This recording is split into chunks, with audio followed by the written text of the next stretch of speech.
Baik, Assalamualaikum warahmatullahi wabarakatuh. Waalaikumsalam Waalaikumsalam warahmatullahi wabarakatuh. Yang saya hormati Bapak Rosid selaku dosen pengampu mata kuliah Manajemen Basis Data, serta teman-teman yang saya banggakan. Di sini kami kelompok 7 akan memaparkan materi mengenai model hubungan antar entiti. Sebelumnya, izinkan kami memperkenalkan diri terlebih dahulu. Perkenalkan, nama saya Elsa Purnabila dengan NIM 063 dan juga dua rekan saya. Saya Natasha Kasasabila dengan NIM 038.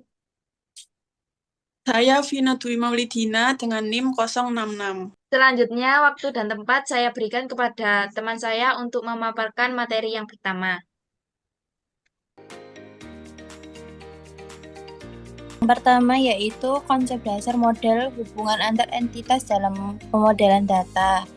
Model IR, Entity Relationship, merupakan model data konseptual tingkat tinggi untuk perancangan basis data.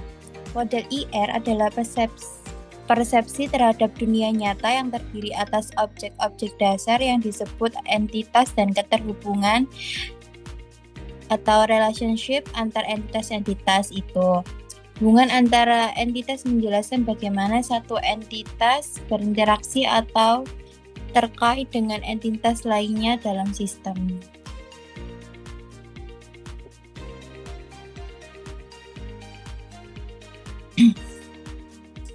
Selanjutnya, pendekatan permodelan data. Pendekatan permodelan data adalah suatu metode sistematis yang digunakan untuk menggambarkan, merancang, dan mengorganisasi struktur data dalam suatu sistem informasi atau basis data. Pendekatan ini bertujuan untuk memastikan bahwa data yang digunakan dalam sistem mencerminkan kebutuhan informasi pengguna secara akurat dan efisien. Pemodelan data biasanya dilakukan dalam 3 tahap. Setiap tahap sama pentingnya dan tidak boleh dilewati. Yang pertama yaitu permodelan konseptual, yaitu memahami blok bangunan. Dan yang kedua, permodelan logika, yang merinci data di luar dasar-dasar. Dan yang ketiga, permodelan fisik, yaitu tahap implementasi teknologi.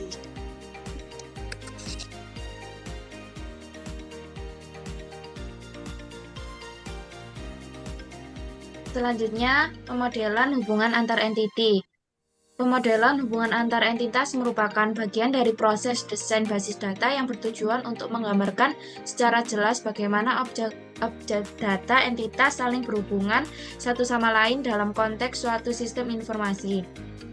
Proses ini dilakukan dengan membuat Entity Relationship Diagram atau ERD yang mencerminkan hubungan logis antar entitas, atribut-atribut yang dimilikinya, serta aturan-aturan relasional yang membentuk struktur basis data.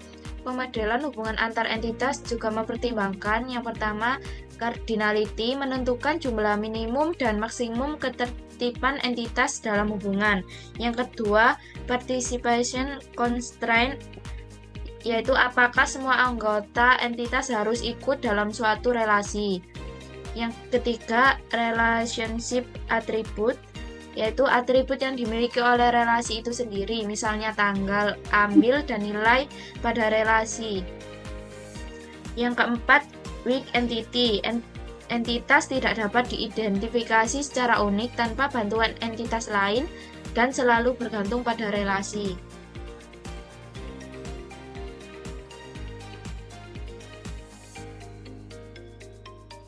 Selanjutnya yaitu komponen-komponen pembentuk model entity. Yang pertama ada entitas dan himpunan entitas adalah individu yang mewakili sesuatu yang nyata dan dapat dibedakan dari sesuatu yang lain.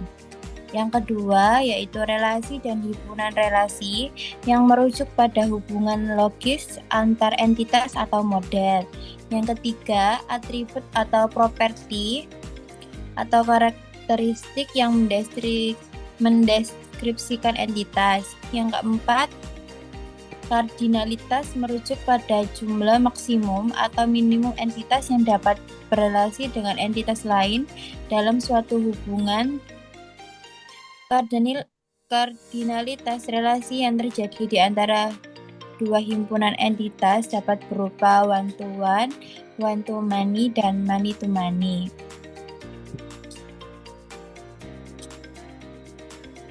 Selanjutnya yaitu derajat dan partisipasi hubungan.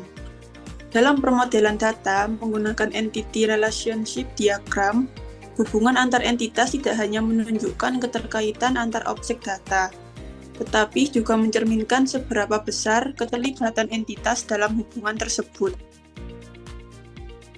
Derajat hubungan dalam ERD ada 4 jenis derajat hubungan berdasarkan entitas yang terlibat. Yang pertama, hubungan unary, yaitu tipe hubungan ini berarti hubungan yang terjadi antara dirinya sendiri dalam sebuah entitas. Yang kedua, hubungan binar. Tipe hubungan ini antara dua entitas. Derajat hubungan ini yaitu 2. Dan yang ketiga, hubungan ternary, yaitu tipe hubungan antara 3 entitas yang terlibat. Derajat hubungannya yaitu 3.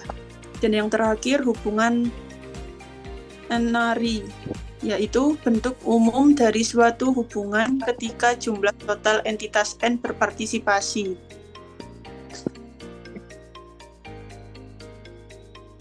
Yang selanjutnya, partisipasi hubungan. Partisipasi menjelaskan sejauh mana suatu entitas harus berpartisipasi dalam sebuah hubungan.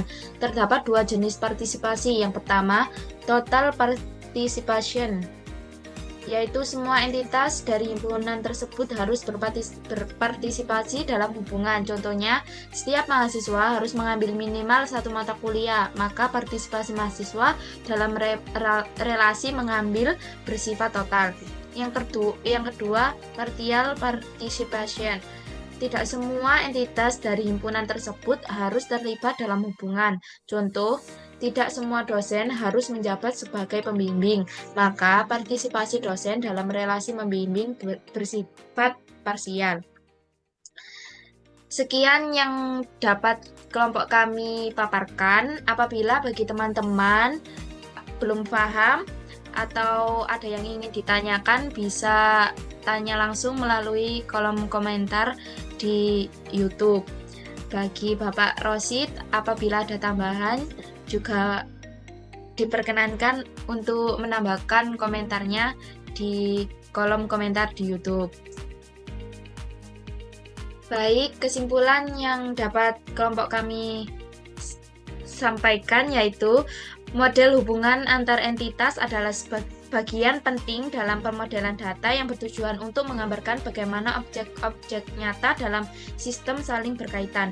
Pemahaman tentang pendekatan pemodelan data, hubungan antar entitas, serta konsep derajat dan partisipasi hubungan sangat penting bagi mahasiswa atau pengembangan sistem dalam mendesain basis data yang efektif dan efisien. Baiklah, itu tadi presentasi yang dapat kelompok kami sampaikan. Apabila ada salah kata maupun perbuatan dari kami mohon maaf. Saya tutup. Assalamualaikum warahmatullahi wabarakatuh. Waalaikumsalam warahmatullahi wabarakatuh.